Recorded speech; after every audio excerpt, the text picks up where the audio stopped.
प्यारे पैगंबर जनाब मोहम्मद सल्लल्लाहु अलैहि वसल्लम का जो फरमान है उसमें नबी सल्लल्लाहु अलैहि वसल्लम ने जो फरमाया कि कलवंजी वो काला दाना है जिसमें मौत के सिवा हर बीमारी की शिफा है। कि ये इस्तेमाल किस तरह से किया जाए, इसको कोई स्पेसिफिक कोई एक तरीका है इसको इस्तेमाल करने का? इसको लेने का जो सबसे बेस्ट वे हमने देखा है, बहुत सारे लोग कहते हैं जी 7 दाने कलवंजी के फाँक लो, कुछ कहते हैं जी खाने के ऊपर डाल लो, कुछ कहते हैं जी सालन में डाल लो, कुछ कहते हैं जी कुछ रोटी कहते के हैं ऊपर डाल। पानी के साथ ले लो। और साइंस कहती है अल्कली जब जाके एसिड से मिलती है उसको न्यूट्रल करती है। तो बॉडी की जितनी भी प्रॉब्लम्स होती हैं वो एसिड की वजह से होती हैं। तो क्योंकि कलवंजी भी अल्कलाइन है, मेथी दाना भी अल्कलाइन है, तो जिम के जितने लोग जो बताते हैं वज़न कम करने के लिए, तो ये बहुत बेहतरीन रेमेडी है। ओके सर, ये मिथ है क्या कि कलवंजी आप खाली पेट नहीं ले सकते? कुछ लोग कहते हैं सर कलवंजी जो है हर मर्ज की दुआ है, क्या ये हकीकत है? अस्सलामु अलैकुम वरहमतुल्लाहि वबरकातुहू। कलवंजी के बारे में प्यारे पैगंबर जनाब मोहम्मद सल्लल्लाहु अलैहि वसल्लम ने इरशाद फरमाया, कलवंजी वो काला दाना है जिसमें मौत के सिवा हर बीमारी की शिफा है। बहुत सारे लोगों ने इसके बारे में अपनी अपनी राय कायम की कि ये जो काला दाना है ये मुमकिन है जो काली मिर्च है वो भी हो सकता है, ओके जो प्याज के बीज हैं वो भी हो सकता है। ओके लेकिन जो इसके ऊपर रिसर्च पेपर इस वक्त तकरीबन कई लाख रिसर्च पेपर सिर्फ ब्लैक सीड के ऊपर इस वक्त सोशल मीडिया पे वायरल हैं। ओके इसमें कोई 2 4 6 10 नहीं है, कई लाख रिसर्च पेपर हैं। गूगल पे जाके आप सर्च करेंगे तो आपको इसकी पूरी की पूरी जो रियलिटी है वो समझ में आ जाएगी। ओके क्योंकि प्यारे पैगंबर जनाब मोहम्मद सल्लल्लाहु अलैहि वसल्लम का जो फरमान है उसमें नबी सल्लल्लाहु अलैहि वसल्लम ने जो फरमाया कि कलवंजी वो काला दाना है जिसमें मौत के सिवा हर बीमारी की शिफा है। तो ओके ये रियलिटी है।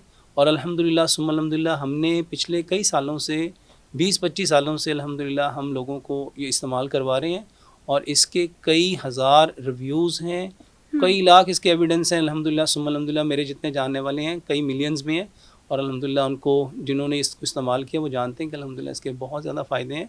बहुत सारे लोग लैक ऑफ इन्फॉर्मेशन की वजह से इसके बारे में ऐसी कन्फ्यूजन्स पैदा करते हैं कि शायद ये काला दाना कोई और भी हो सकता है। ओके सर, मुझे ये बताइएगा कलवंजी रोज़ाना खाने से कोई नुकसान होता है?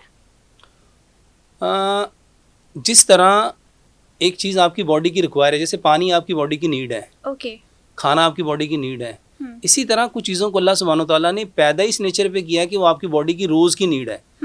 तो अगर कलवंजी कई साल भी खाई जाए, जैसे अल्हम्दुलिल्लाह सुम्मा अल्हम्दुलिल्लाह, excess of anything is bad, किसी भी चीज़ की जो ज़्यादती होती है वो नुकसान का बायस होती है। वो तो आप पेट भर के आपकी बॉडी को अगर 70% खाना चाहिए, अगर आप उसको 80-90% खाएंगे तो वो भी नुकसान करेगा। ओके तो कोई भी चीज़ जो है उसकी जो एक्सेस है वो नुकसान का बायस होती है।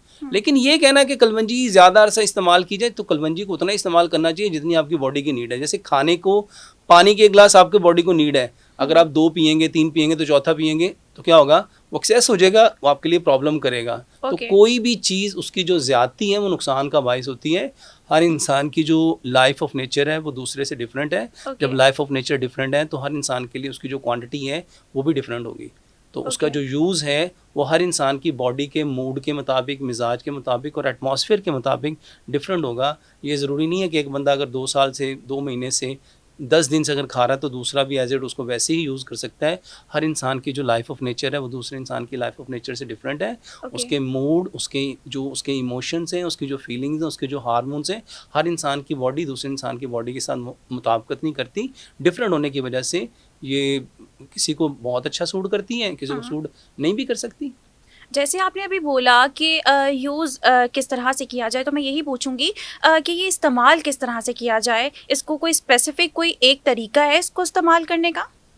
कलवंजी के बारे में बहुत सारे लोगों ने अपनी अपनी जो उनके पास इंफॉर्मेशन का सोर्स है ना, उन्होंने अपने सोर्स ऑफ इंफॉर्मेशन के अकॉर्डिंग उसको जैसा पाया लोगों के सामने उन्होंने वैसा ही एक्सप्लेन कर दिया। Okay. हर इंसान की जो मेंटालिटी है वो दूसरे इंसान से डिफरेंट है।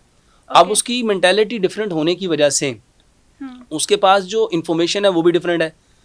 तो इसको लेने का जो सबसे बेस्ट वे हमने देखा है, बहुत सारे लोग कहते हैं जी 7 दाने कलवंजी के फाँक लो, कुछ कहते हैं जी खाने के ऊपर डाल लो, कुछ कहते हैं जी सालन में डाल लो, कुछ कहते हैं जी रोटी के ऊपर पानी के साथ ले लो, हाँ, कुछ कहते हैं पानी के साथ वैसे निकल लो। लेकिन मैंने जितनी अपनी जो 25-26 साल जो मैंने अल्हम्दुलिल्लाह लोगों में जो मैं इसके बारे में अवेयरनेस दे रहा हूँ, उसमें जो मैंने रिजल्ट देखा है, तो पानी में भिगो के इसको लेना जो है ना, मैंने सबसे बेहतरीन इसको पाया है। अच्छा अच्छा। तो इसको अच्छा हमेशा कुछ रात को हम्म पानी में डिप करके हम्म सुबह को उसको स्टेन करके वो पानी पीना चाहिए। निहार मुंह। जी और निहार। कुछ मैंने ये भी सुना है कि कुछ जिम में बताया जाता है कि स्मार्ट होने के लिए ये बहुत बेहतरीन है, पानी में डालकर आप पानी के साथ पी लें।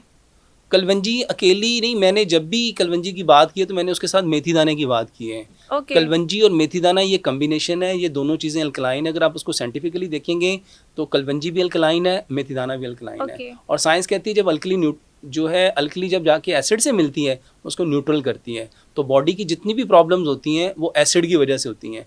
तो क्योंकि कलवंजी भी अल्कलाइन है, मेथी दाना भी अल्कलाइन है, तो जिम के जितने लोग जो बताते हैं वज़न कम करने के लिए, तो ये एक बहुत बेहतरीन रेमेडी है। ओके सर, ये मिथ है क्या कि कलवंजी आप खाली पेट नहीं ले सकते? मैंने आज तक जितने लोगों को कलवंजी खाने के बारे में कहा है वो सबको मैं खाली पेट ही कहता हूँ। और हम्म अल्हम्दुलिल्लाह सुम्मा अल्हम्दुलिल्लाह कई लाख लोग इसको यूज़ कर चुके हैं। और हम्म कई लाख लोगों ने अल्हम्दुलिल्लाह इसको लेने के बाद अपने जो रिव्यू दिए हैं, अल्हम्दुलिल्लाह सुम्मा अल्हम्दुलिल्लाह मेरे पास तो ऐसा कोई एविडेंस नहीं आया जिसने ये कहा हो कि खाली पेट लेने से मुझे कोई इश्यूज़ हुए हैं। कौन से लोगों के लिए ये नुकसानदेह है? मैंने नहीं आज तक देखा कि कोई बंदा ये कहे कि मुझे कलवंजी सूट नहीं की, क्योंकि जितनी चीज़ें जिसमें शिफा है, हम्म ख़ास तौर पे नबी सल्लल्लाहु अलैहि वसल्लम के साथ जो बात रिलेट हो जाती है, तो नबी सल्लल्लाहु अलैहि वसल्लम की कोई बात अपनी नहीं है। एग्जैक्टली। नबी सल्लल्लाहु अलैहि वसल्लम की जितनी भी बातें हैं, नबी सल्लल्लाहु अलैहि वसल्लम उस वक्त तक बात नहीं करते जब तक अल्लाह सुब्हानहू तआला की वही नहीं होती।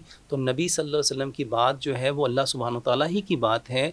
तो नबी सल्लल्लाहु अलैहि वसल्लम ने जब किसी चीज़ के बारे में बता दिया तो उसके बारे में अपनी राय देना, अपने ओपिनियंस देना और उसके मुकाबले में अपनी रिसर्च को बयान करना, मैं नहीं समझता कि ये कोई सही अमल है।